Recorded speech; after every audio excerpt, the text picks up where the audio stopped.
Me a river Janga, nobody know me name. Oh. When river come down, me move bank to bank. Oh. Me a river Janga, nobody know me name. Oh. Say me a river Janga, nobody know me name. Oh. Say me a river Janga, nobody know me name. Oh.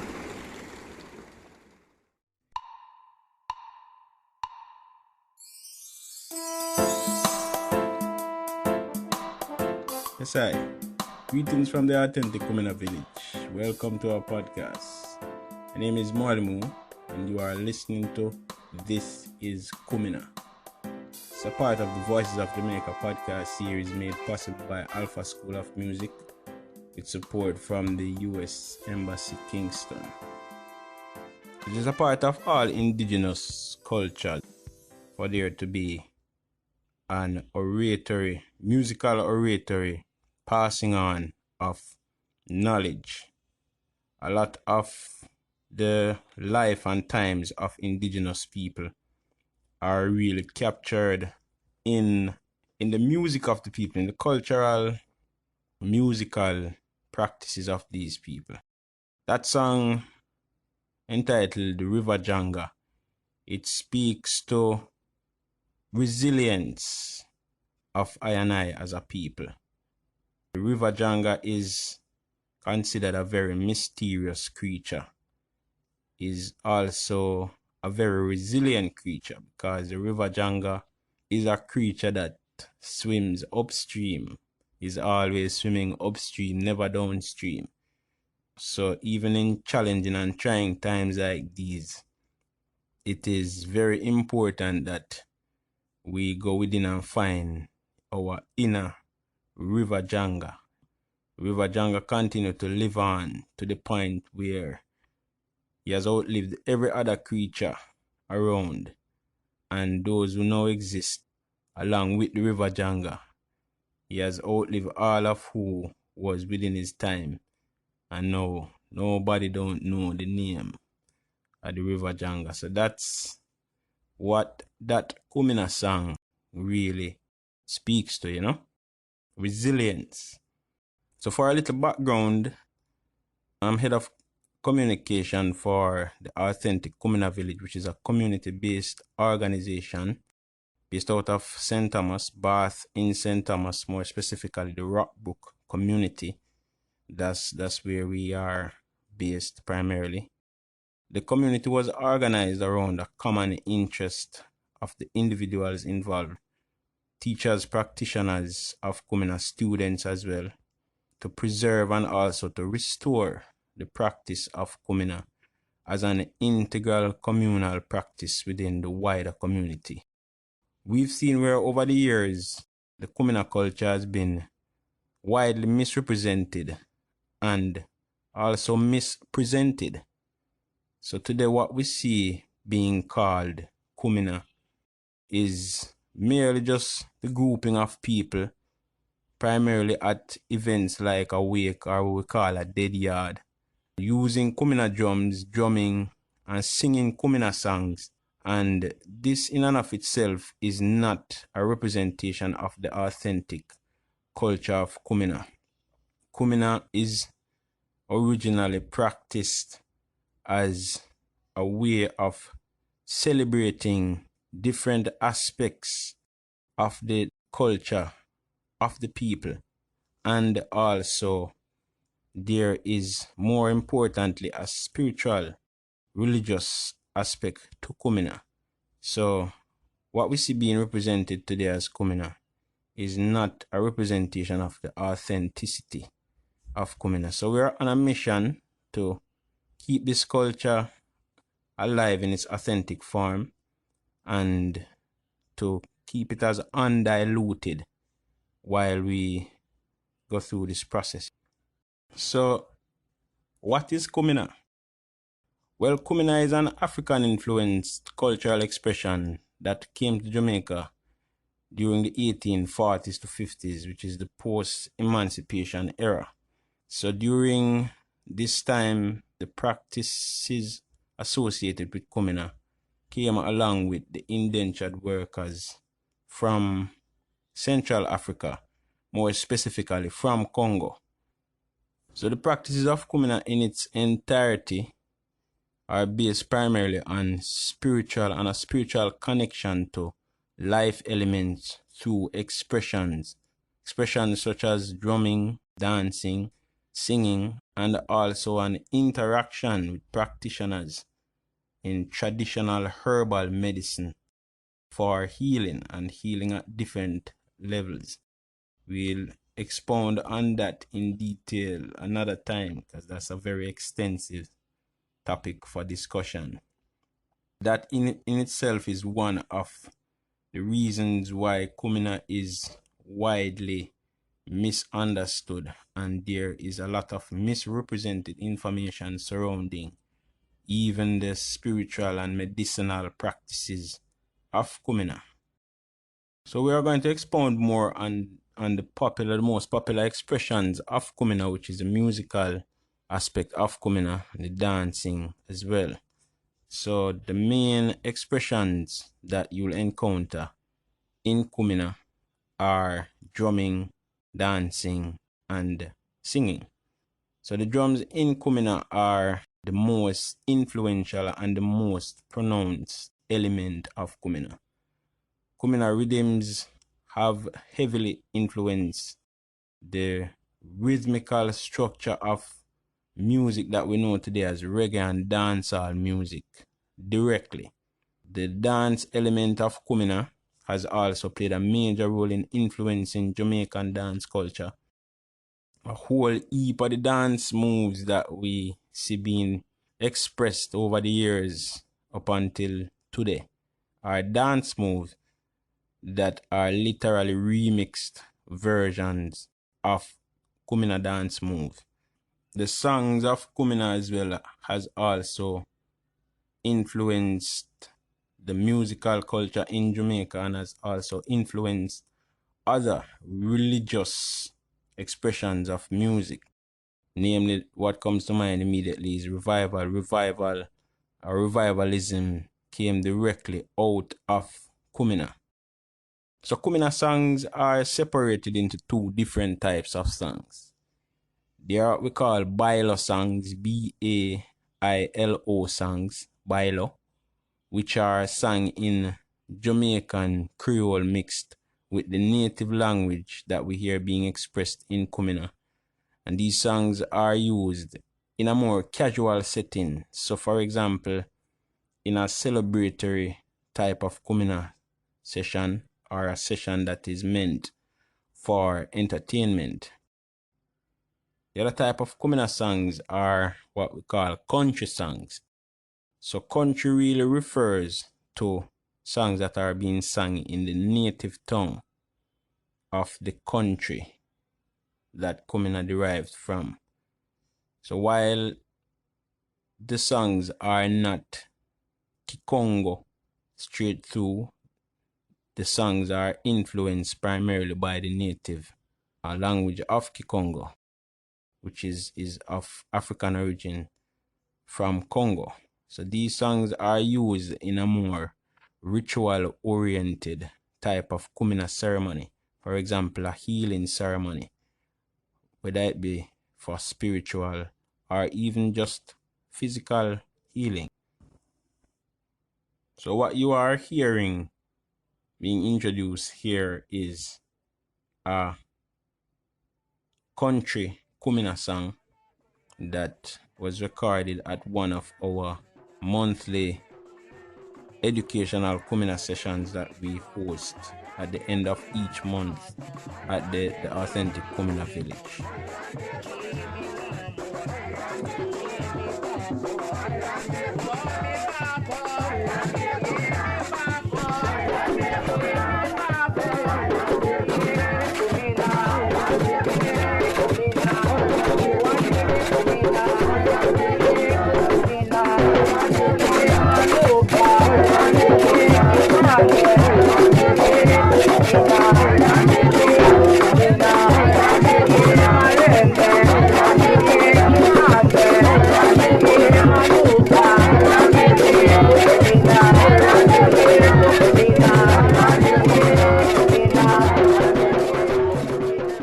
Thomas is known as the home of Kumina and is said to have been the place where most of the indentured labor workers that came from Congo Central Africa landed in St. Thomas.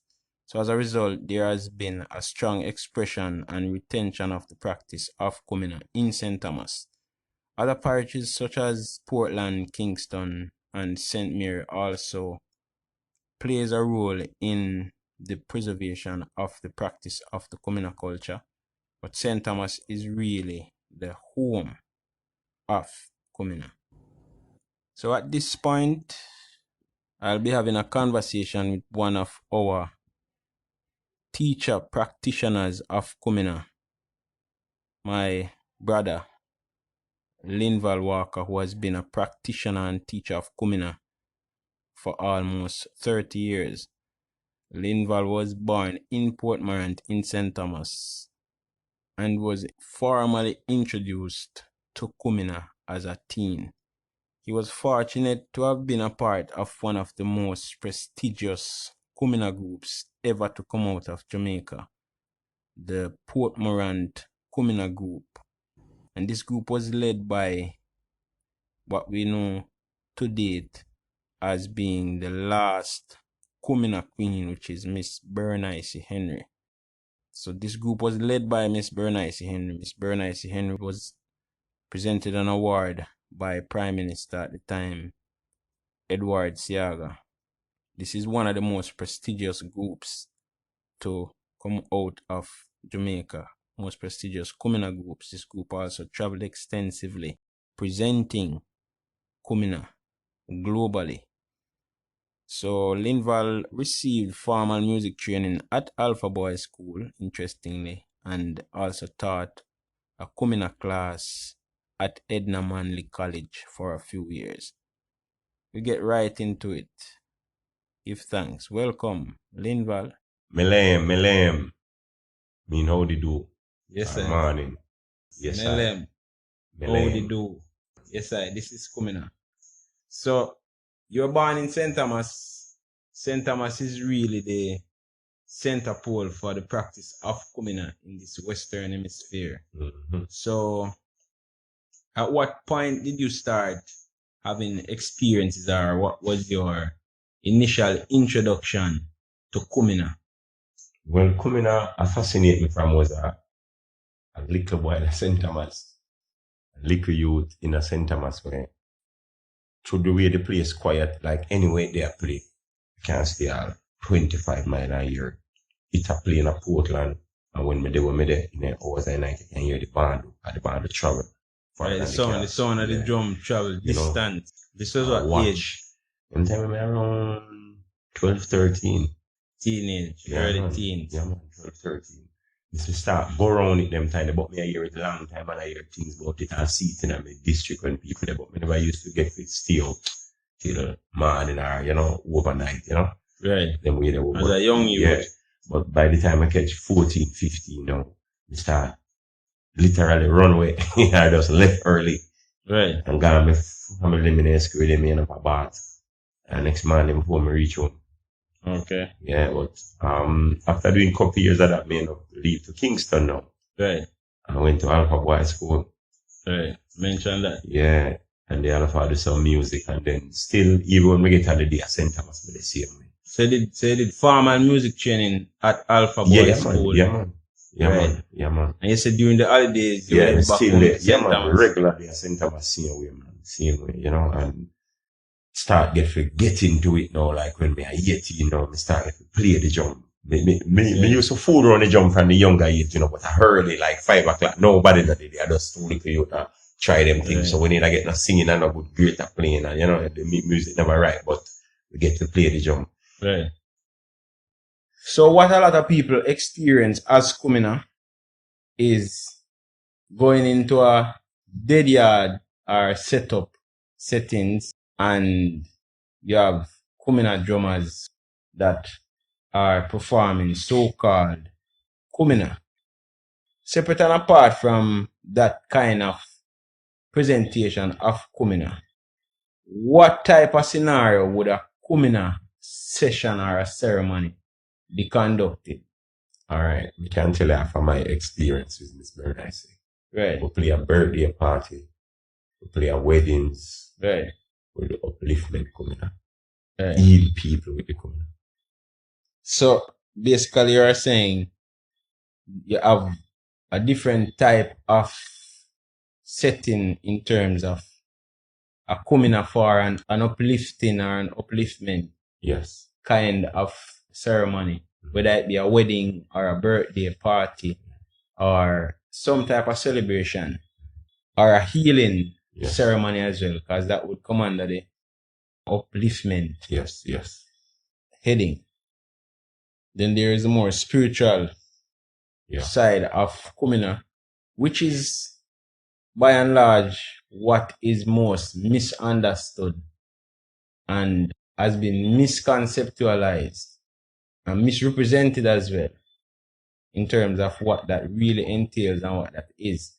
Because when you start talking about spirit and spirituality as it relates to anything having to do with ancestors or African retained practices, then that is presented as something that is diabolic. As practitioners, we know different, and there's a place for that as well. We'll go into that in depth another time. Kumina consists mainly of, in terms of a Kumina session or a Kumina ceremony, instruments, oral musical renditions of songs, and dance. Expound on the first drumming aspect.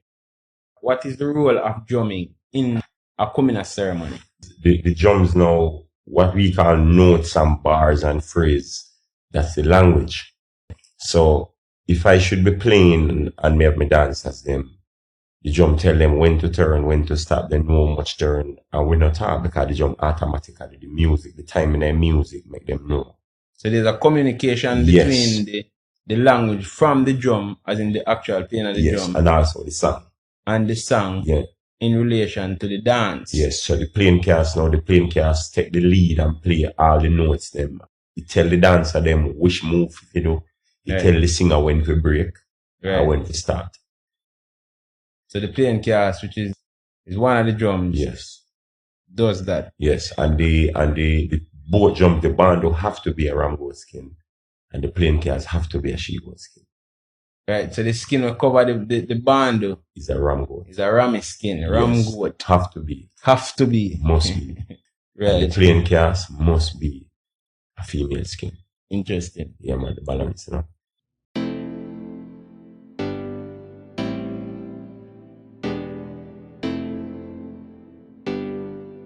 So thank you for tuning in. My name is Malimu. You are listening to This is Kumina, part of the Voices of Jamaica podcast series made possible by the Alpha School of Music with the support of the Public Affairs Office at the U.S. Embassy, Kingston. Give thanks.